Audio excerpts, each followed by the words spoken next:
Naomi froze at the top of the stairs, her hand clutching the wooden banister so tightly that her knuckles turned white. She hadn't meant to eavesdrop, but the hushed tones drifting up from the living room stopped her in her tracks. Her parents' voices mixed with her sister Claire's, weaving together words that made Naomi's chest ache. "A broken bar, it'll be perfect," Claire whispered. "We'll combine her wedding with our 5-year anniversary party. One big celebration. And since Naomi's already budgeting for the wedding, she can cover the costs. Just like last time." Naomi's heart plummeted. Just like last time. She remembered all too well. On her engagement party, 2 years ago, her parents had quietly shifted the spotlight to celebrate Claire's 3rd anniversary. Naomi had swallowed her disappointment, pasted on a smile, and even footed the bill when the expenses doubled. She told herself she was being the good daughter, the understanding sister. But deep down, she'd carried the sting of being overshadowed, of her own milestones reduced to a backdrop for someone else's spotlight. And now a broken bar, it was happening again. Naomi crept back to her room, her chest rising and falling with sharp breaths. She sat on the edge of her bed, the wedding dress brochure sliding from her lap to the floor. Tears burned her eyes, and not just from anger, but from years of being silenced, of always being the one who understood. She thought of her fiancé tilde copyright, Daniel, the way he looked at her with such excitement when they talked about their day, their vows, their love. She couldn't let this happen again. That night, Naomi lay awake staring at the ceiling, rehearsing the words she'd never dared to speak. The next morning, her parents invited her to breakfast. Claire was already there, practically glowing, chatting about color schemes and shared invitations. Naomi forced herself to sit down, her hands trembling under the table. "Naomi, sweetheart," her mother began gently, "we've been talking, and this could be such a wonderful opportunity for family unity. Imagine a year wedding and Claire and Michael's anniversary. 2 sisters celebrating love together. Isn't that beautiful?" Naomi's father nodded in agreement. "And since you've already planned the venue, we just need to expand the guest list a little. Nothing you can't handle." Naomi's pulse thundered in her ears. For a moment, the words stuck in her throat, like they always had. But then she remembered Daniel's smile, his whispered promise, "This day is about us." She took a deep breath. "Number." The room fell silent.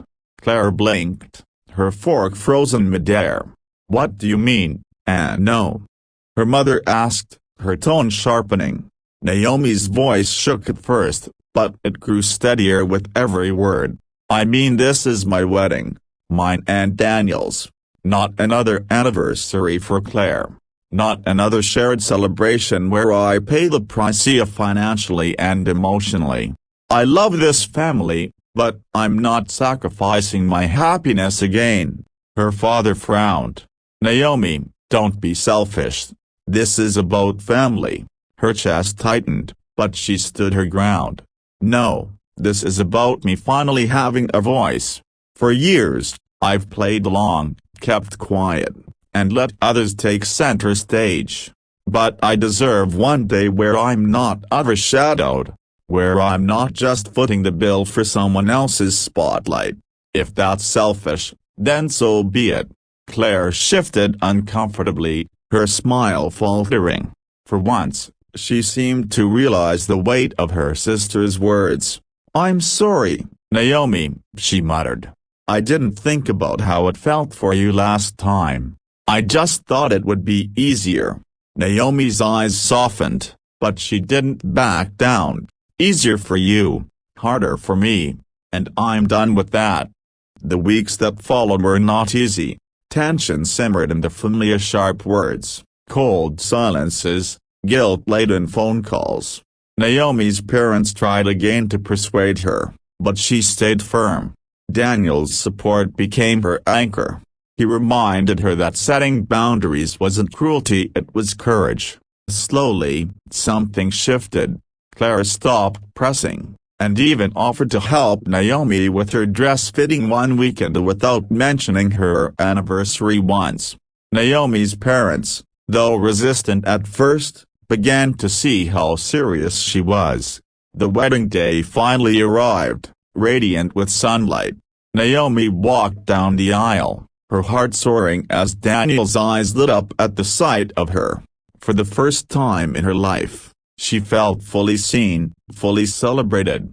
The laughter, the vows, the music, it was all hers, untouched by anyone else's shadow. After the reception, her mother pulled her aside. Her voice was quiet, almost fragile. "Naomi, a broken bar. I didn't realize how much we'd taken from you before. I'm sorry. Today was a broken bar, beautiful. And it was yours. It should always have been yours." Naomi hugged her, tears streaming down her cheeks. Not tears of frustration this time, but of release. The story of Naomi's wedding became a turning point, not just for her, but for her family. She had broken a cycle of silence, teaching them that love doesn't mean sacrificing yourself until nothing is left. It means standing tall, setting boundaries, and demanding the respect you deserve. Naomi's courage left her with more than just wedding memories. It gave her freedom. And as she danced with Daniel under the fairy lights, she realized the truth she wanted everyone to remember. Sometimes the bravest thing you can do is say number. Because in that no, you're saying yes to yourself, your worth, and your happiness. Overhears' inspiring message for the end of a YouTube video: your voice matters. Your happiness matters. Don't let anyone dim your light. Like Naomi, choose yourself because you deserve a moment that's yours and yours alone.